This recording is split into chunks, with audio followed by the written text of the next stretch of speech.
وہ تعلقات قائم نہیں کر سکتا جب تک کہ مسئلہ فلسطین پر کوئی دیر پا اور مستقل حل نہ نکل سکے۔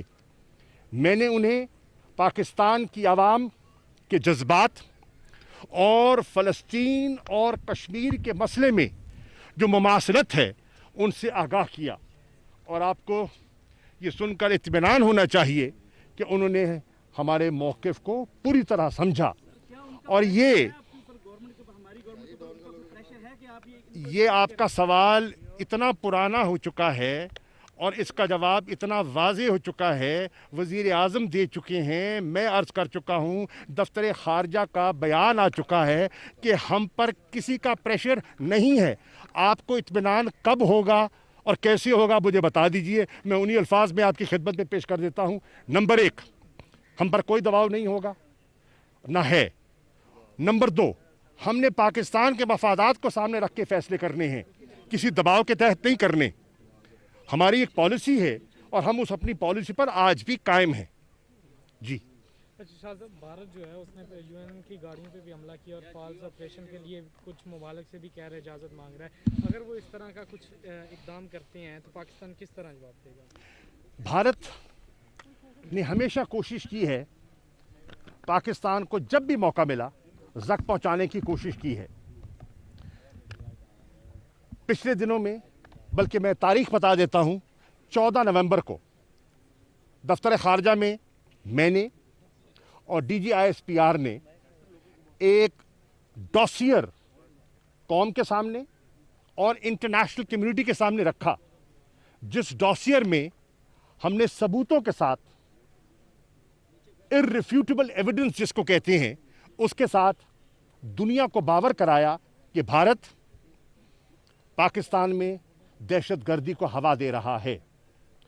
وہ ایسے عناصر کی پشت پناہی کرتا ہے، ان کو میٹیریل فراہم کرتا ہے، ان کو فائنینشیل ایڈ پرووائڈ کرتا ہے، انہوں نے اپنی سرزمین میں کیمپس قائم کر رکھے ہیں، اور گرد و نواح ان کو جہاں موقع ملتا ہے وہ وہاں کی سرزمین کو پاکستان کے خلاف استعمال کرنے کی کوشش کرتا ہے۔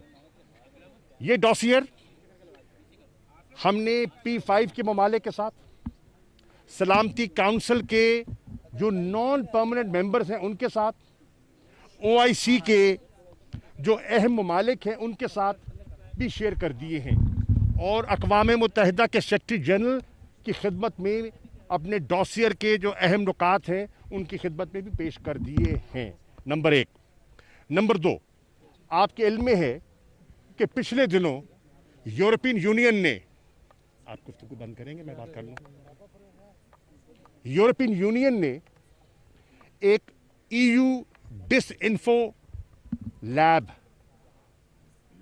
کے انکشافات اور رپورٹ شائع کی ہے، جس کو انڈین کرونیکل کے نام سے دنیا میں آج جس کا ذکر ہو رہا ہے، اور اس میں ثابت ہو گیا ہے کہ بھارت جعلی NGOs کے ذریعے، جعلی سوشل میڈیا پہ ویب سائٹس کے ذریعے اور جعلی انفارمل پارلیمنٹری گروپس کے ذریعے پاکستان کو بدنام کرنے کی، پاکستان کو ملائن کرنے کی کوشش کر رہا ہے، اور یہ ان کی ایک طویل منصوبہ بندی کے تحت ہو رہا ہے جو اب بے نقاب ہو گئی ہے۔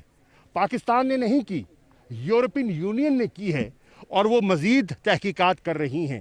بھارت کا اصلی چہرہ اس ڈوسیئر کے ذریعے اور انڈین کرونیکلز کے ذریعے بے نقاب ہو گیا۔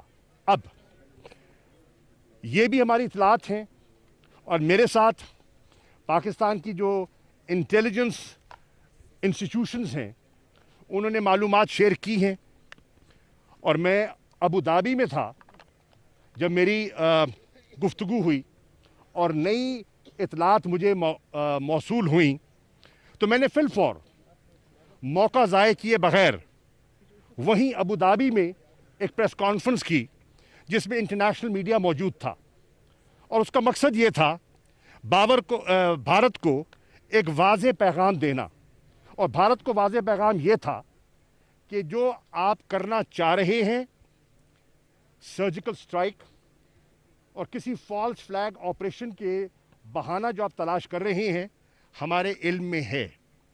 हमारे इल्म में आपकी इतलात से ज़्यादा मालूमात हैं। आप ये अहमकाना हरकत न कीजिए। अगर आपने कोई ऐसी हरकत की तो हम बाखबर भी हैं और हम उसका फिल फौर और मौसर जवाब देने की अहलियत भी रखते हैं। अगर आपने ऐसी हरकत की तो इससे इस खित्ते का अमन व इस्तेकाम मुतासर होगा और दुनिया को उसका नोटिस लेना चाहिए कि एक एटमी कुव्वत गैर जिम्मेदाराना रवैये की वजह से अगर दुनिया को एक क्राइसिस में मुब्तला करती है तो उसे इसका नोटिस लेना चाहिए। अक़वाम मुत्तहिदा को, सलामती काउंसिल को उसका नोटिस लेना चाहिए। इसके साथ साथ मैं ये भी अर्ज़ कर चुका कि हमारा एक्शन फौरी होगा और अगर अफ़गानिस्तान का अमल मुतासर होता है और इस खित्ते की पीस एंड सिक्योरिटी मुतासर होती है तो उसका ज़िम्मेदार भारत होगा, क्योंकि पाकिस्तान की पॉलिसी अमन और इस्तेकाम की है। हम जंग या बेजा खून खराबा हरगिज़ नहीं चाहते। आप जानते हैं कि आए दिन वो लाइन ऑफ कंट्रोल पर फायरिंग करते हैं और आज से 2 दिन पहले उन्होंने अक़वाम मुत्तहिदा की जो उनके ऑब्ज़र्वर्स हैं उनको भी निशाना बनाया।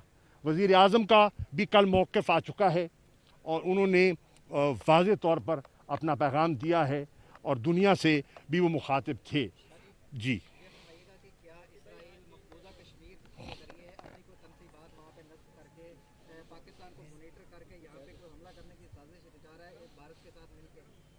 देखिए, मैं सिर्फ इतना कहना चाहूँगा कि भारत जो करना चाह रहा है हम उससे गाफिल नहीं हैं।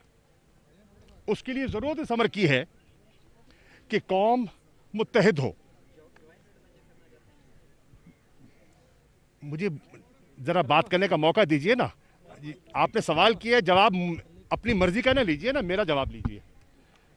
हमें इल्म है कि वो क्या करना चाह रहा है और अगर हम गाफिल नहीं हैं, मैं ये कहना चाह रहा हूँ कि वो इन हरकतों से बाज रहे और अगर उनने कोई ऐसी हरकत की तो उन्हें फिल फौर जवाब मिलेगा और हम दुनिया को बता चुके हैं। ठीक।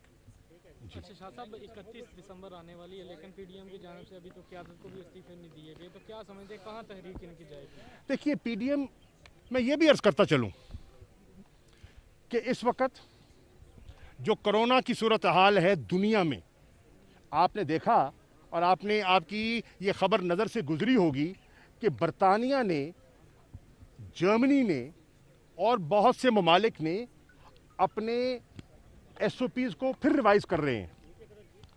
बहुत से यूरोपियन मुल्क जो हैं, क्योंकि ये जो वायरस है म्यूटेट कर रहा है, एक नई शक्ल अख्तियार कर रहा है और पहले से ज़्यादा ये ख़तरनाक होता जा रहा है, बहुत से मुल्कों ने अपना फ़्लाइट शेड्यूल जो है उसको रिवाइज़ करने का फ़ैसला किया है।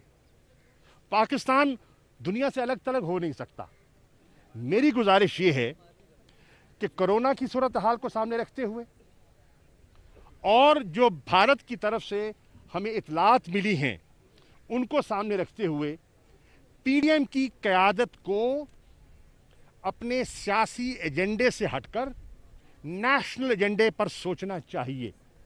नेशनल एजेंडे के तकाजे क्या हैं, उन्हें उस पर गौर व फिक्र करनी चाहिए। उन्हें अपने मफादात को कौमी मफादात पर तरजीह नहीं देनी चाहिए। नंबर 1 मेरी गुजारिश है। मैं समझता हूं कि हमने उनसे दरख्वास्त की थी कि ये जलसे बेसूद हैं, न कीजिए। और आपने देखा, चाहे मुल्तान था, चाहे पेशावर था, कराची था, क्वेटा था और फिर लाहौर ने तो उस पर मोहर लगा दी कि आवाम वाज़ेह तौर पर कह रही है कि हम इस अमल का हिस्सा नहीं होंगे। हाँ, उनके वर्कर्स थे, वर्कर्स जहाँ क़यादत कहेगी पहुँचते हैं और वो पहुँचे। एक महदूद तादाद में लोग मौजूद थे, लेकिन आवाम की पजीराई उनको हासिल नहीं हुई। जब आवाम की पजीराई भी हासिल नहीं हो रही और वबा भी फैल रही है, हिंदुस्तान से इस किस्म के धमकियां भी आ रही हैं, इस किस्म के खदशात भी हैं, तो वो पाकिस्तानी हैं और उन्हें पाकिस्तान के बारे में सोचना चाहिए। जहाँ तक इस्तीफ़ों का सवाल है, इनकी सफ़ों में इंतशार है। पीपल्स पार्टी इस्तीफ़े नहीं देना चाहती, मैं वाज़े तौर पे कह रहा हूँ, क्योंकि उनके एक रहनुमा का बयान है कि ज़िमनी इंतखाबात में हम भरपूर हिस्सा लेंगे। जब उनसे सवाल किया गया कि पीडीएम का फैसला है इस्तीफ़े देने का, तो फिर आप अगर असेंबलियों से जो मौजूदा मेंबरान हैं वो इस्तीफ़े दे रहे हैं, तो नए इंतखाबात का हिस्सा क्यों बनना चाहते हैं? तो जवाब आया कि वो फैसला पीडीएम का है, पीपल्स पार्टी का नहीं। तो मेरा सवाल पीपल्स पार्टी की क़यादत से है, क्या आप पीडीएम का हिस्सा हैं या नहीं? अगर हिस्सा हैं तो पासदारी कीजिए, और अगर आप उनके इस मौक़िफ़ से इख्तलाफ रखते हैं तो खुल के बयान कीजिए और इस्तीफ़ों से लाताल्लुकी का ऐलान कीजिए। नंबर 1। नंबर 2, जहाँ तक पीएमएलएन का ताल्लुक़ है, उनके अंदर 2 वाज़े धड़े हैं। एक धड़ा है जो इस्तीफ़ों का ख्वाहिशमंद है, और उतना ही मौसर धड़ा है जो समझता है कि इससे उनकी जमात को फ़ायदा नहीं नुकसान होगा। इस वक्त पीडीएम के अंदर इस्तीफ़ों के मामले पर यकसुई नहीं है, इंतशार है, और मुझे लगता है ये इस्तीफ़े नहीं देंगे। हाँ, अगर इस्तीफ़ा वो देना चाहते हैं, उन्होंने 31 दिसंबर की तारीख दे रखी है। अगर आप संजीदा हैं, पीडीएम की क़यादत अगर संजीदा है, तो फिर मैं उनसे कहता हूं कि 31 तारीख तक अपने इस्तीफ़े स्पीकर कौमी असम्बली को और मुत्तल्लिका सूबाई असम्बली के स्पीकरों को पहुंचा दे, अगर संजीदा हैं। और अगर संजीदा नहीं है तो कौम को गुमराह न करें।